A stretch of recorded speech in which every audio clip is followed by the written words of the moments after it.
احد کی پہاڑی افق سے ابھرتی آ رہی تھی اور خالد کا گھوڑا خراما خراما چلا جا رہا تھا۔ خالد کی ذہنی کیفیت کچھ ایسی ہوتی جا رہی تھی جیسے اسے آگے جانے کی کوئی جلدی نہ ہو، اور کبھی وہ لگام کو یوں جھٹکا دیتا جیسے اسے بہت جلدی پہنچنا ہو، لیکن جس منزل کو وہ جا رہا تھا وہ منزل ابھی اس پر پوری طرح واضح نہیں ہوئی تھی۔ کبھی اسے یوں لگتا جیسے ایک مقناطیسی قوت ہے جو اسے آگے ہی آگے کو کھینچ رہی ہے، اور کبھی وہ محسوس کرتا جیسے اس کے اندر سے اٹھتی ہوئی ایک قوت اسے پیچھے دھکیل رہی ہے۔ خالد اسے ایک آواز سنائی دی جو اس کے اندر سے اٹھتی تھی، لیکن اسے حقیقی سمجھ کر اس نے گھوڑے کی باگ کھینچی اور آگے پیچھے دیکھا۔ وہاں رات کے سوا کچھ بھی نہ تھا، لیکن آواز آ رہی تھی، خالد کیا یہ سچ ہے جو میں نے سنا ہے؟ خالد نے اس آواز کو پہچان لیا، یہ اس کے ساتھی اکرمہ کی آواز تھی۔ ایک ہی روز پہلے اکرمہ اسے کہہ رہا تھا، اگر تم یہ سوچ رہے ہو کہ محمد صلی اللہ علیہ وسلم خدا کا بھیجا ہوا نبی ہے تو یہ خیال دل سے نکال دو۔ محمد ہمارے بہت سے رشتہ داروں کا قاتل ہے۔ اپنے قبیلے کو دیکھ جو سورج غروب ہونے سے پہلے پہلے محمد کو قتل کرنے کی قسم کھائے ہوئے ہیں۔ خالد نے لگام کو ہلکا سا جھٹکا دیا اور گھوڑا چل پڑا۔ اس کا ذہن پھر 4 برس پیچھے چلا گیا، جب وہ احد کے معرکے میں رسول کریم صلی اللہ علیہ وسلم کو ڈھونڈ رہا تھا۔ وہ قریش کی اس قسم کو پورا کرنے کا عزم لیے ہوئے تھا کہ رسول اللہ صلی اللہ علیہ وسلم کو سورج غروب ہونے سے پہلے پہلے قتل کرنا ہے۔ نعوذ باللہ۔ اسے یاد آ رہا تھا کہ مسلمانوں کے تیر اندازوں نے جب عینین کی پہاڑی چھوڑ دی تھی تو اس نے اس پہاڑی پر حملہ کر کے عبداللہ بن جبیر رضی اللہ تعالیٰ عنہ اور ان کے 9 تیر اندازوں کو جو رسول اللہ صلی اللہ علیہ وسلم کے حکم کی پیروی کرتے ہوئے وہاں رہ گئے تھے ختم کیا تھا۔ مسلمانوں کے ہاتھوں سے بھاگے ہوئے قریش پھر واپس آ گئے تھے اور انہوں نے اپنے آپ کو منظم کر لیا تھا۔ مسلمان یہ معرکہ ہار چکے تھے اور یہ اپنے رسول صلی اللہ علیہ وسلم کی حکم عدولی کا نتیجہ تھا۔ خالد اور ابو جہل کا بیٹا اکرمہ فن حرب ضرب کے ماہر تھے۔ ان کے لیے ایک ایک مسلمان کو قتل کر دینا اب مشکل نہیں رہا تھا۔ اب اللہ کے سوا مسلمانوں کی مدد کوئی بھی نہیں کر سکتا تھا۔ خالد دیکھ رہا تھا کہ مسلمان 2 حصوں میں بڑھ گئے تھے۔ بڑا حصہ الگ تھا جو اپنے کمانڈر رسول کریم صلی اللہ علیہ وسلم سے کٹ گیا تھا۔ چند ایک تیر انداز رسول اللہ صلی اللہ علیہ وسلم کے ساتھ تھے۔ یہ وہ صحابہ کرام رضی اللہ تعالیٰ عنہ مجمعین تھے جن کے دلوں میں مال غنیمت کا لالچ نہ تھا۔ ان کی تعداد 30 تھی۔ ان میں ابو دجانہ، سعد بن ابی وقاص، حضرت علی، حضرت عبد الرحمن بن عوف، حضرت ابو بکر، حضرت عبیدہ، طلحہ بن عبداللہ، مصعب بن عمیر رضوان اللہ علیہ مجمعین خاص طور پر قابل ذکر ہیں۔ ان 14 خواتین میں سے جو زخمیوں کی دیکھ بھال کے لیے ساتھ آئی تھیں، 2 رسول اللہ صلی اللہ علیہ وسلم کے ساتھ تھیں۔ ایک ام عمارہ رضی اللہ تعالیٰ عنہ تھیں اور دوسری ام ایمن رضی اللہ تعالیٰ عنہ نام کی ایک حبشی خاتون تھی۔ ام ایمن آپ صلی اللہ علیہ وسلم کے بچپن میں آپ کی دایا رہ چکی تھی۔ باقی 12 خواتین ابھی تک زخمیوں کو اٹھانے، پیچھے لانے اور ان کی مرہم پٹی کرنے میں مصروف تھی۔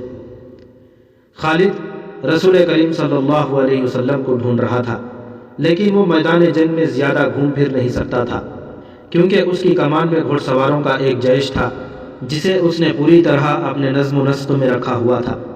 وہ اندھا دھند حملے کا قائل نہیں تھا۔ اس کا اصول تھا کہ دشمن کی ایسی رگ پر ضرب لگاؤ کہ دوسری ضرب سے پہلے وہ گھٹنے ٹیک دے۔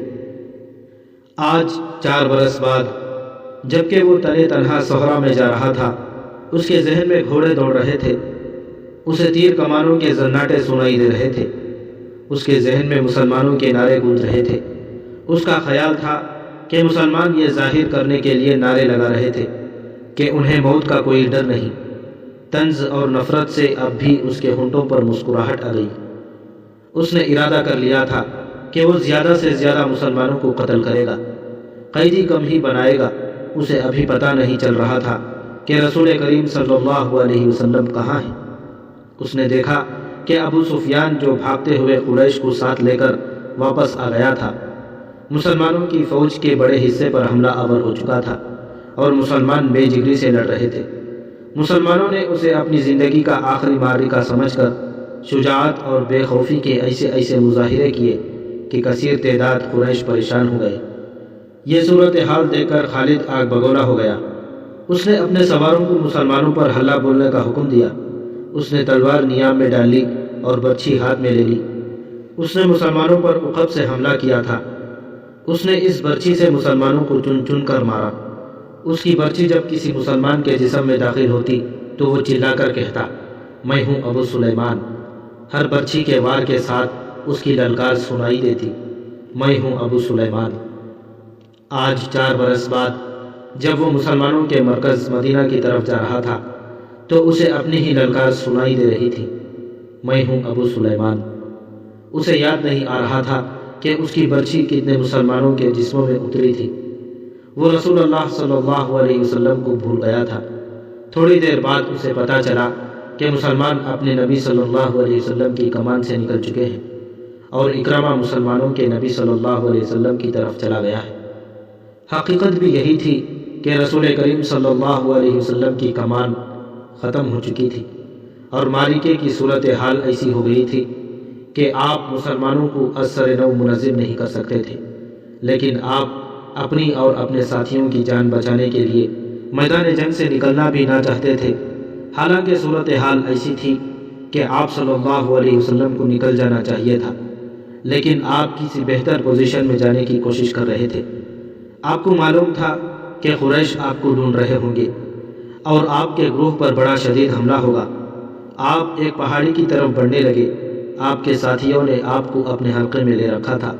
آپ صلی اللہ علیہ وسلم تھوڑی ہی دور رہ گئے ہوں گے کہ اکرمہ نے اپنے گھوڑ سواروں سے آپ پر حملہ کر دیا۔ قریش کے ایک پیادہ جیش کو کسی طرح پتہ چل گیا کہ رسول کریم صلی اللہ علیہ وسلم پر اکرمہ نے حملہ کر دیا ہے، تو قریش کا یہ پیادہ جیش بھی آپ کے گروہ پر ٹوٹ پڑا۔ آپ کے اور آپ کے کسی ایک بھی ساتھی کے بچ نکلنے کا سوال ہی ختم ہو گیا تھا۔ آپ صلی اللہ علیہ وسلم کے 30 ساتھیوں نے اور ان 2 خواتین نے جو آپ کے ساتھ تھیں، آپ کے گرد گوشت کی دیوار کھڑی کر دی تھی۔ خالد کو یاد آ رہا تھا کہ رسول اللہ صلی اللہ علیہ وسلم جسمانی طاقت کے لحاظ سے بھی مشہور تھے۔ اس کا سب سے بڑا ثبوت یہ تھا کہ آپ صلی اللہ علیہ وسلم نے عرب کے مانے ہوئے پہلوان رکانہ کو 3 بار اٹھا کر پٹکا تھا۔ اب میدان جنگ میں ان کی طاقت کے ایک اور مظاہرے کا وقت آ گیا۔ گوشت پوست کی وہ دیوار جو آپ کے فدائین نے آپ صلی اللہ علیہ وسلم کے ارد گرد کھڑی کر دی تھی، اسے آپ نے خود توڑا۔ آپ کے ہاتھ میں کمان تھی، ترکش میں تیر بھی تھے۔ اس وقت خالد مسلمانوں کے بڑے حصے میں الجھا ہوا تھا۔ اسے جب بعد میں بتایا گیا تھا کہ رسول اللہ صلی اللہ علیہ وسلم اور ان کے 30 ساتھی اور 2 عورتیں قریش کے گھوڑ سواروں اور پیادوں کے مقابلے میں جم گئے تھے، تو خالد نے بڑی مشکل سے یقین کیا تھا۔ اس نے ایک بار پھر کہا تھا کہ یہ طاقت جسمانی نہیں ہو سکتی، یہ کوئی اور ہی طاقت ہے۔ اس وقت سے ایک سوال اسے پریشان کر رہا تھا، کیا عقیدہ طاقت بن سکتا ہے؟ وہ اپنے قبیلے میں کسی سے اس سوال کا جواب نہیں لے سکتا تھا، کیونکہ فوراً یہ الزام عائد ہو سکتا تھا کہ اس پر بھی محمد کا جادو اثر کر گیا ہے۔ آج وہ یہی سوال اپنے ذہن میں لیے مدینے کی طرف جا رہا تھا۔ احد کی پہاڑی افق سے اوپر اٹھ آئی تھی۔ 4 برس پرانی یادیں اسے پھر اس پہاڑی کے دامن میں لے گئیں جہاں اسے اپنا ہی نام سنائی دے رہا تھا، ابو سلیمان، ابو سلیمان۔ وہ اپنے تصوروں میں دیکھنے لگا کہ ان 30 آدمیوں اور 2 عورتوں نے اتنے سارے گھوڑ سواروں اور پیادوں کا مقابلہ کس طرح کیا ہوگا۔ رسول کریم صلی اللہ علیہ وسلم اپنے دست مبارک سے تیر برسا رہے تھے۔ آپ کے ساتھی بڑھ بڑھ کر آپ کو اپنے حلقے میں لے لیتے تھے۔ ایک مورخ مغازی کی تحریر کے مطابق آپ اپنے گرد حلقے کو بار بار توڑتے اور جدھر سے ان پر دشمن بڑھتا اس پر تیر چلاتے تھے۔ آپ کی جسمانی طاقت عام انسان سے کہیں زیادہ تھی۔ آپ کمان کو اس قدر زور سے پھینکتے تھے کہ آپ کا چھوڑا ہوا تیر جس جسم سے لگتا تھا، تیر کی نوک اس جسم کے دوسری طرف نکل جاتی تھی۔ آپ صلی اللہ علیہ وسلم نے اس قدر تیر چلائے کہ ایک تیر چلانے کے لیے آپ نے کمان کو کھینچا تو کمان ٹوٹ گئی۔ آپ صلی اللہ علیہ وسلم نے اپنی ترکش میں بچے ہوئے تیر سعد بن ابی وقاص کو دے دیے۔ سعد بن ابی وقاص رضی اللہ تعالیٰ عنہ کے نشانے کا کوئی بھی مقابلہ نہیں کر سکتا تھا۔ خود آپ صلی اللہ علیہ وسلم سعد رضی اللہ تعالیٰ عنہ کے نشانے کو تسلیم کرتے تھے۔ ادھر مسلمان ابو سفیان اور خالد کے ہاتھوں کٹ رہے تھے اور خون کا آخری قطرہ بہہ جانے تک مقابلہ کر رہے تھے۔ ادھر آپ صلی اللہ علیہ وسلم کے 30 فدائین اور 2 خواتین کی بے جگری کا یہ عالم تھا کہ جیسے ان کے جسم نہیں، ان کی روحیں لڑ رہی ہوں۔ مشہور مورخ طبری لکھتا ہے کہ ایک مسلمان نے بیک وقت 4 5 قریش کا مقابلہ کیا۔ ان کا انداز ایسا دہشتناک تھا کہ قریش پیچھے ہٹ جاتے تھے یا ان پر حملہ کرنے والا اکیلا مسلمان زخمیوں سے چور ہو کر گر پڑتا تھا۔ قریش نے جب رسول کریم صلی اللہ علیہ وسلم کے فدائین کی شجاعت کا یہ عالم دیکھا تو کچھ پیچھے ہٹ کر ان پر تیروں کے ساتھ ساتھ پتھر بھی برسانے لگے۔ اس کے ساتھ ہی قریش کے چند ایک گھوڑ سوار سرپٹ گھوڑے دوڑاتے آپ صلی اللہ علیہ وسلم پر حملہ آور ہوئے، لیکن آپ کے ساتھیوں کے تیر ان کے جسموں میں اتر کر انہیں واپس چلے جانے پر مجبور کر دیتے تھے۔ اس صورتحال سے بچنے کے لیے قریش نے چاروں طرف سے تیروں اور پتھروں کا مہ برسا دیا۔ خالد کو اکرمہ نے بتایا تھا کہ ابو دجانہ رضی اللہ تعالیٰ عنہ رسول اکرم صلی اللہ علیہ وسلم کے آگے جا کھڑے ہوئے۔ ان کی پیٹھ دشمن کی طرف تھی۔ ابو دجانہ رضی اللہ تعالیٰ عنہ بیک وقت 2 کام کر رہے تھے۔ ایک یہ کہ وہ اپنے تیر سعد بن ابی وقاص کو دیتے جا رہے تھے اور سعد رضی اللہ تعالیٰ عنہ بڑی تیزی سے تیر چلا رہے تھے۔ اس کے ساتھ ہی ابو دجانہ رسول اکرم صلی اللہ علیہ وسلم کو تیروں سے بچانے کی کوشش کر رہے تھے۔ تیروں اور پتھروں کی بارش میں کوئی نہ دیکھ سکا کہ ابو دجانہ کس حال میں ہے۔ جب ابو دجانہ گر پڑے تو اس وقت دیکھا کہ ان کی پیٹھ میں اتنے تیر اتر گئے تھے کہ ان کی پیٹھ خار پشت کی پیٹھ لگتی تھی۔ رسول اکرم صلی اللہ علیہ وسلم کو بچانے کے لیے آپ کے کئی ساتھیوں نے جان دے دی، لیکن اکرمہ اور اس کے گھڑ سواروں اور پیادوں پر اتنی دہشت طاری ہو چکی تھی کہ وہ پیچھے ہٹ گئے۔ قریش تھک بھی گئے تھے۔ رسول کریم صلی اللہ علیہ وسلم نے اپنے ساتھیوں کا جائزہ لیا۔ ہر طرف خون ہی خون تھا، لیکن زخمیوں کو اٹھانے اور مرہم پٹی کرنے کا موقع نہ تھا۔ دشمن ایک اور حلہ بولنے کے لیے پیچھے ہٹا تھا۔ مجھے قریش کے ایک اور آدمی کا انتظار ہے۔ رسول اکرم صلی اللہ علیہ وسلم نے اپنے ساتھیوں سے کہا، کون ہے وہ یا رسول اللہ صلی اللہ علیہ وسلم؟ آپ کے ایک صحابی نے پوچھا، کیا وہ ہماری مدد کو آ رہا ہے؟ نہیں، آپ صلی اللہ علیہ وسلم نے فرمایا، وہ مجھے قتل کرنے آئے گا، اسے اب تک آ جانا چاہیے تھا۔ لیکن وہ ہے کون؟ ابی بن خلف۔ آپ صلی اللہ علیہ وسلم نے فرمایا۔ ابی بن خلف رسول اکرم صلی اللہ علیہ وسلم کے کٹر مخالفین میں سے تھا۔ وہ مدینے کا رہنے والا تھا۔ اسے جب پتہ چلا کہ رسول اللہ صلی اللہ علیہ وسلم نے نبوت کا دعویٰ کیا ہے تو ایک روز وہ آپ صلی اللہ علیہ وسلم کے پاس آیا اور اس نے آپ کا مذاق اڑایا۔ آپ نے تحمل اور بردباری سے اسے اسلام قبول کرنے کی دعوت دی۔ کیا تم مجھے اتنا کمزور سمجھتے ہو کہ میں تمہارے اس بے بنیاد عقیدے کو قبول کر لوں گا؟ ابی بن خلف نے گستاخانہ لہجے میں کہا تھا، میری بات غور سے سن لے محمد، کسی روز میرا گھوڑا دیکھ لینا، اسے میں اس وقت کے لیے موٹا تازہ کر رہا ہوں جب تم قریش کو پھر کبھی جنگ کے لیے للکارو گے۔ اب بدر کے خواب دیکھنے چھوڑ دو، میں اسی گھوڑے پر سوار ہوں گا اور تم مجھے میدان جنگ میں اپنے سامنے دیکھو گے، اور میں اپنے دیوتاؤں کی قسم کھا کر کہتا ہوں کہ تمہیں اپنے ہاتھوں قتل کروں گا۔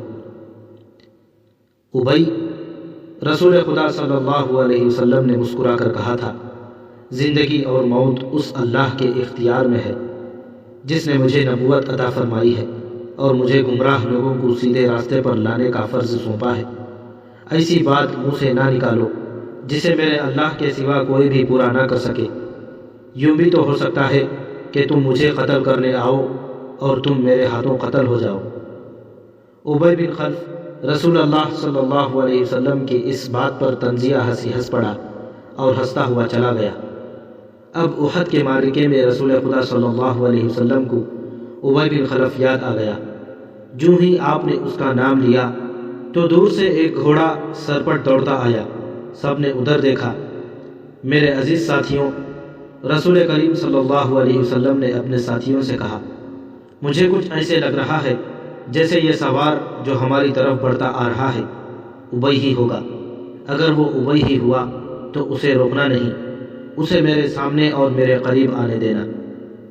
مورخین واقدی، مغازی اور ابن ہشام نے لکھا ہے کہ وہ سوار ابی بن خلف ہی تھا۔ اس نے للکار کر کہا، سنبھل جا محمد، ابی آ گیا ہے، یہ دیکھ اسی گھوڑے پر سوار ہوں جو تمہیں دکھایا تھا یا رسول اللہ صلی اللہ علیہ وسلم۔ رسول خدا صلی اللہ علیہ وسلم کے ساتھیوں میں سے 3-4 نے آگے ہو کر کہا، ہمیں اجازت دیں کہ اسے آپ کے قریب آنے تک ختم کر دیں۔ نہیں، رسول اکرم صلی اللہ علیہ وسلم نے فرمایا، اسے آنے دو، میرے قریب آنے دو، اسے راستہ دے دو۔ رسول کریم صلی اللہ علیہ وسلم کے سر پر زنجیروں والی خود تھی۔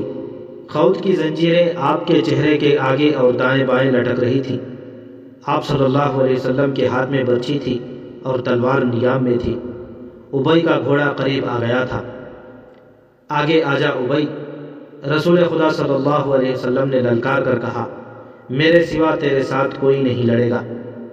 ابی بن خلف نے اپنا گھوڑا قریب آ کر روکا اور طنزیہ قہقہا لگایا۔ اسے شاید پورا یقین تھا کہ آپ کو قتل کر دے گا، نعوذ باللہ۔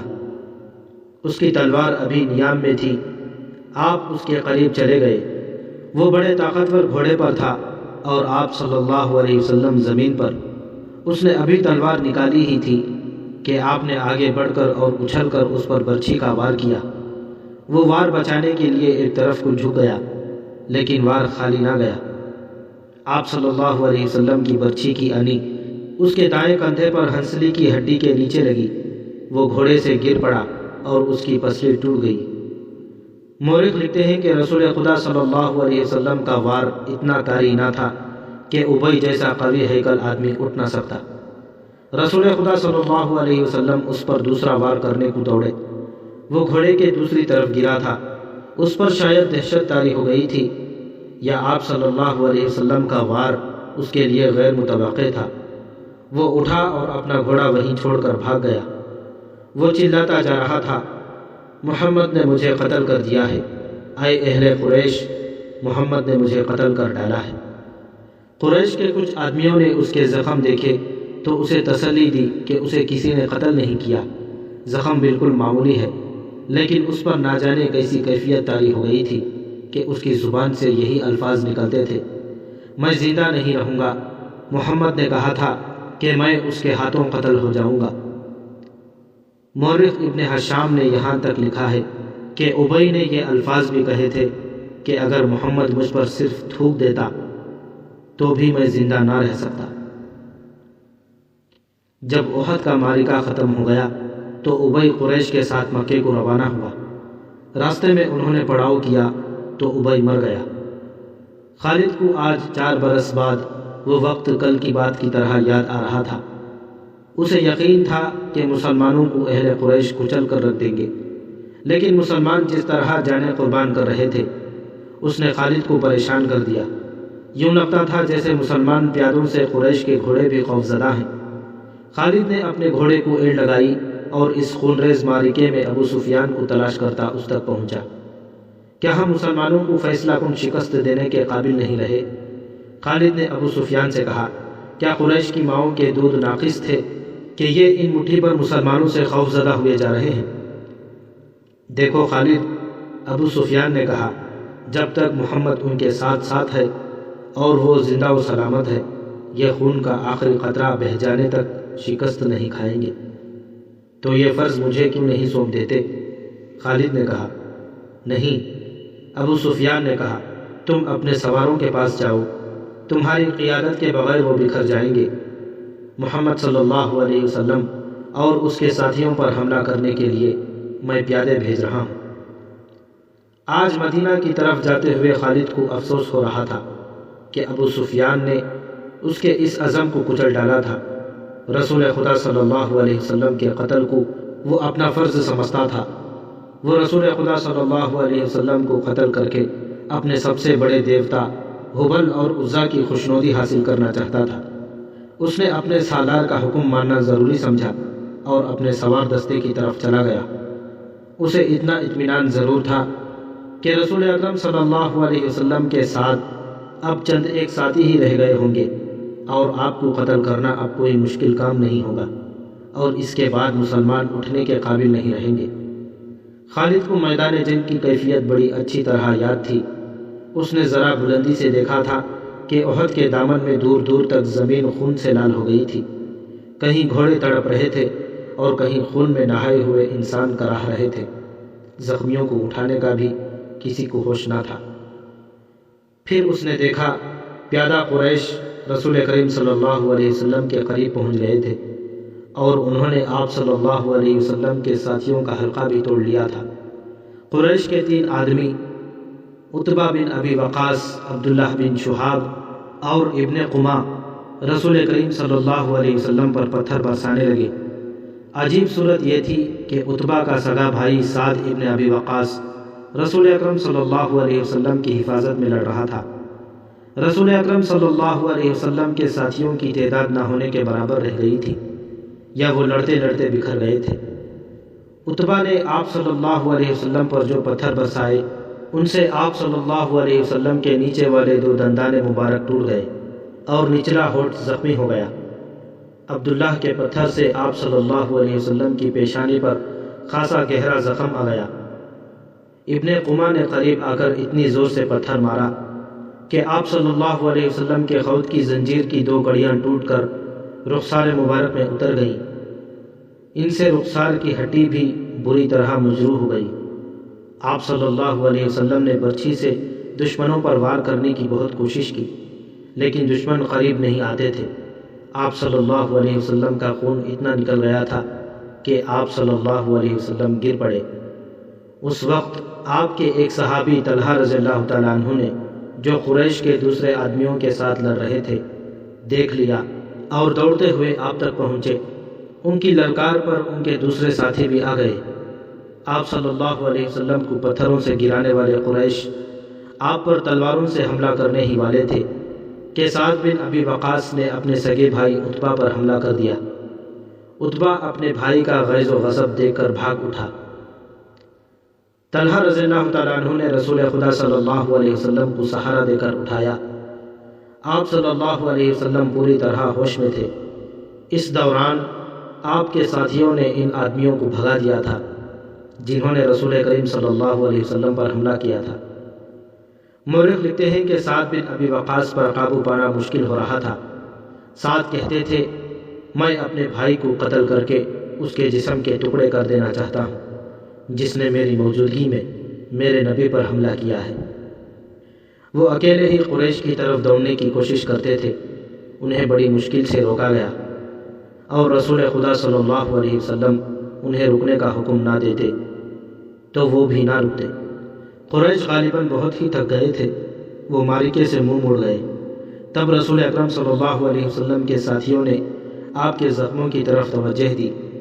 جو خواتین آپ کے ساتھ تھیں انہوں نے آپ کو پانی پلایا، کپڑوں سے زخم صاف کیے۔ اس وقت یہ دیکھا گیا کہ خود کی زنجیروں کی ٹوٹی ہوئی کڑیاں آپ صلی اللہ علیہ وسلم کے رخسار مبارک کی ہڈی میں اتری ہوئی تھی۔ ایک صحابی ابو عبیدہ رضی اللہ تعالیٰ عنہ جو عرب کے ایک مشہور جراح کے فرزند تھے آگے بڑھے اور آپ کے رخساروں سے کڑیاں نکالنے لگے لیکن ہاتھوں سے کڑیاں نہ نکلی۔ آخر ابو عبیدہ نے دانتوں کی مدد سے ایک کڑی نکال دی۔ جب دوسری کڑی نکالی تو کڑی تو نکل آئی لیکن ابو عبیدہ رضی اللہ تعالیٰ عنہ کے سامنے کے 2 دانت ٹوٹ گئے۔ اس کے بعد لوگوں نے ابو عبیدہ کو الاسرم کہنا شروع کر دیا جس کا مطلب ہے کہ وہ آدمی جس کے سامنے والے دانت نہ ہوں۔ پھر وہ اسی نام سے مشہور ہو گئے۔ ام ایمن رضی اللہ تعالیٰ عنہ جو رسول اکرم صلی اللہ علیہ وسلم کے بچپن میں آپ کی داعیہ رہ چکی تھی، آپ پر جھکی ہوئی تھی، اس وقت تک آپ صلی اللہ علیہ وسلم کی طبیعت سنبھل چکی تھی۔ اچانک ایک تیر ام ایمن کی پیٹھ پر اتر گیا اور اس کے ساتھ ہی دور سے ایک قہقہا سنائی دیا۔ سب نے ادھر دیکھا تو قریش کا ایک آدمی حبان بن الارقہ دور کھڑا ہنس رہا تھا۔ اس کے ہاتھ میں کمان تھی یہ تیر اسی نے چلایا تھا۔ وہ ہنستا ہوا پیچھے کو مڑا۔ رسول خدا صلی اللہ علیہ وسلم نے ایک تیر سعد بن ابی وقاص کو دے کر کہا، یہ شخص یہاں سے تیر لے کر ہی واپس جائے۔ سعد رضی اللہ تعالیٰ عنہ نے جو تمام قبائل میں تیر اندازی میں خصوصی شہرت رکھتے تھے، کمان میں تیر ڈال کر حبان پر چلا دیا۔ یہ تیر حبان کی گردن میں اتر گیا۔ سعد رضی اللہ تعالیٰ عنہ کے تمام ساتھیوں نے بڑی زور سے قہقہا لگایا۔ حبان نے ڈگمگاتے ہوئے چند قدم اٹھائے اور وہ گر پڑا۔ آج خالد جب مدینہ کی طرف بڑھتا چلا جا رہا تھا اور احد کی پہاڑی افق سے اوپر ہی اوپر اٹھتی آ رہی تھی، اسے اپنے کچھ ساتھی یاد آنے لگے۔ عقیدوں کے اختلاف نے بھائی کو بھائی کا دشمن بنا دیا تھا، لیکن خالد کو یہ خیال بھی آیا کہ بعض لوگ اپنے عقیدے کو اس لیے سچا سمجھتے ہیں کہ وہ اس کے پیروکار ہوتے ہیں۔ حق اور باطل کے فرق کو سمجھنے کے لیے بڑی مضبوط شخصیت کی ضرورت ہوتی ہے۔ ایک سوال اسے پھر پریشان کرنے لگا، میں مدینہ کیوں جا رہا ہوں؟ اپنا عقیدہ مدینے والوں پر ٹھوسنے کے لیے یا ان کا عقیدہ اپنے اوپر مسلط کرنے کے لیے؟ اسے ابو سفیان کی آواز سنائی دی جو ایک ہی روز پرانی تھی، کیا یہ سچ ہے کہ تم مدینہ جا رہے ہو؟ کیا تمہاری رگوں میں ولید کا خون سفید ہو گیا ہے؟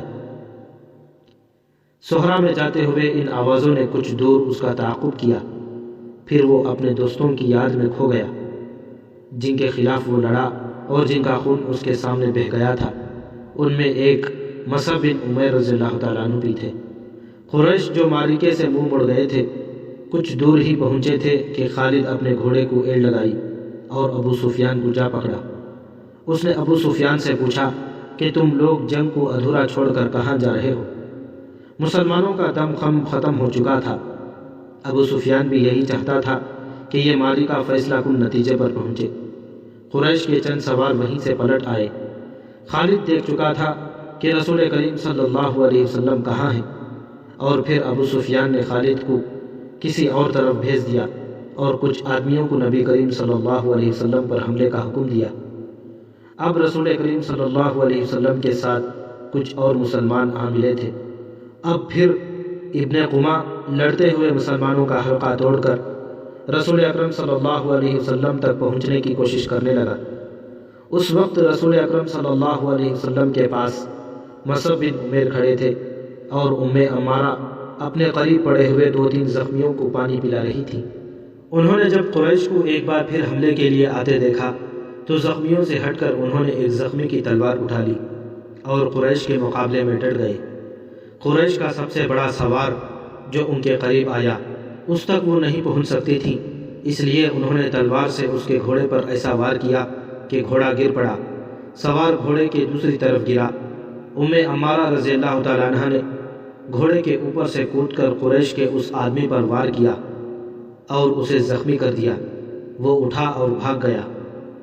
مصعب بن عمیر رضی اللہ تعالیٰ عنہ کی قد بد اور شکل و صورت میں رسول کریم صلی اللہ علیہ وسلم کے ساتھ نمایاں مشابہت تھی۔ ابن قمہ مصعب کو رسول خدا صلی اللہ علیہ وسلم سمجھ کر ان پر حملہ آور ہوا۔ مصعب رضی اللہ تعالیٰ عنہ تیار تھے۔ انہوں نے ابن قمہ کا مقابلہ کیا۔ کچھ دیر دونوں میں تیغ زنی ہوئی، لیکن ابن قمہ کا ایک وار مصعب رضی اللہ تعالیٰ عنہ پر ایسا بھرپور پڑا کہ وہ گرے اور شہید ہو گئے۔ عمارہ رضی اللہ تعالیٰ عنہ نے مصعب رضی اللہ تعالیٰ عنہ کو گرتے دیکھا۔ غیظ و غضب سے ابن قمہ پر تلوار کا وار کیا، لیکن ابن قمہ نے زرہ پہن رکھی تھی اور وار کرنے والی ایک عورت تھی، اس لیے ابن قمہ کو کوئی زخم نہ آیا۔ ابن قمہ نے عمارہ رضی اللہ تعالیٰ عنہ کے کندھے پر بھرپور وار کیا، جس سے وہ شدید زخمی ہو کر گر پڑی۔ اس وقت رسول کریم صلی اللہ علیہ وسلم جو قریب ہی تھے ابن قمہ کی طرف بڑھے، لیکن ابن قمہ نے پینترا بدل کر آپ پر ایسا وار کیا کہ آپ کے خود پر پڑا۔ تلوار خود سے نکل کر آپ صلی اللہ علیہ وسلم کے کندھے مبارک پر لگی۔ آپ کے بالکل پیچھے ایک گڑھا تھا۔ آپ زخم کھا کر پیچھے ہٹے اور گڑھے میں گر پڑے۔ ابن قمہ نے پیچھے ہٹ کر گلا پھاڑ کر کہا، میں نے محمد کو قتل کر دیا ہے۔ وہ یہی نعرہ لگاتا میدان جنگ میں گھوم گیا۔ اس کی آواز قریش نے بھی سنی اور مسلمانوں نے بھی۔ قریش کو تو خوش ہونا ہی تھا، مسلمانوں پر اس کا بڑا تباہ کن اثر ہوا۔ وہ حوصلہ ہار بیٹھے اور احد کی پہاڑی کی طرف بھاگنے لگے۔ اپنے نبی کے شیدائیوں بھاگتے ہوئے مسلمانوں کو ایک للکار سنائی دی، اگر نبی نہ رہے تو لعنت ہے ہم پر کہ ہم بھی زندہ رہیں۔ تم کیسے شیدائی ہو کہ نبی کریم صلی اللہ علیہ وسلم کی شہادت کے ساتھ ہی تم موت سے ڈر کر بھاگ رہے ہو؟ مسلمان رک گئے۔ اس للکار نے انہیں آگ بگولا کر دیا۔ وہ پیادہ تھے لیکن انہوں نے قریش کے گھوڑ سواروں پر حملہ کر دیا۔ یہ حملہ خالد اور اکرمہ کے گھوڑ سواروں پر ہوا تھا۔ خالد کو آج یاد آ رہا تھا کہ اس کے ہاتھوں کتنے ہی مسلمانوں کا خون بہہ گیا تھا۔ ان میں ایک رفاعہ رضی اللہ تعالیٰ عنہ بن وقش بھی تھے۔ خالد کے دل میں درد کی ایک ٹھیس سی اٹھی۔ اسے کچھ ایسا احساس ہونے لگا جیسے وہ بے مقصد خون بہاتا رہا ہے، لیکن اس وقت وہ مسلمانوں کو اپنا بدترین دشمن سمجھتا تھا۔ اب مسلمانوں کا دم خم ٹوٹ چکا تھا۔ پیادے گھوڑ سواروں کا مقابلہ کب تک کرتے؟ وہ پہاڑی کی طرف پسپا ہونے لگے۔ رسول اکرم صلی اللہ علیہ وسلم بھی اپنے ساتھیوں کے ساتھ ایک تنگ سی وادی کی طرف جا رہے تھے۔ جس طرح مسلمانوں نے مال غنیمت کے لالچ میں اپنا مورچہ چھوڑ دیا اور جنگ کا پاسا اپنے خلاف پلٹ دیا تھا، اسی طرح اب قریش کے آدمی مسلمانوں کی لاشوں پر اور تڑپتے ہوئے زخمیوں پر مال غنیمت اٹھا کر اکٹھا کرنے کے لیے ٹوٹ پڑے۔ ان میں سے کچھ قریش رسول کریم صلی اللہ علیہ وسلم کے تعاقب میں چلے گئے، لیکن آپ کے ساتھیوں نے ان پر ایسی بے جگری سے حملہ بولا کہ ان میں سے زیادہ تر قریش کو جان سے مار ڈالا، اور جو بچ گئے وہ بھاگ اٹھے۔ رسول اکرم صلی اللہ علیہ وسلم ایک بلند جگہ پہنچ گئے۔ آپ صلی اللہ علیہ وسلم نے وہاں سے صورتحال کا جائزہ لیا۔ آپ صلی اللہ علیہ وسلم کے 30 صحابہ میں سے 16 شہید ہو چکے تھے۔ جو 14 زندہ تھے ان میں سے زیادہ تر زخمی تھے۔ آپ صلی اللہ علیہ وسلم نے بلندی سے میدان جنگ کا جائزہ لیا۔ آپ کو کوئی مسلمان نظر نہیں آ رہا تھا۔ مسلمان یہ سمجھ کر کہ رسول اکرم صلی اللہ علیہ وسلم شہید ہو چکے ہیں، سخت مایوسی کے عالم میں ادھر ادھر بکھر گئے۔ کچھ واپس مدینے کو چلے گئے، کچھ قریش کے انتقام کے ڈر سے پہاڑی کے اندر جا چھپے۔ یہاں رسول خدا صلی اللہ علیہ وسلم کو اپنے زخموں کی طرف توجہ دینے کی فرصت ملی۔ آپ کی بیٹی حضرت فاطمہ رضی اللہ تعالیٰ عنہ، جو آپ کو ہر طرف تلاش کر کر کے تھک چکی تھی، آپ کے پاس آ پہنچی۔ قریب ہی ایک چشمہ تھا۔ حضرت علی رضی اللہ تعالیٰ عنہ وہاں سے کسی چیز میں پانی لائے اور آپ صلی اللہ علیہ وسلم کو پلایا۔ حضرت فاطمہ رضی اللہ تعالیٰ عنہ آپ صلی اللہ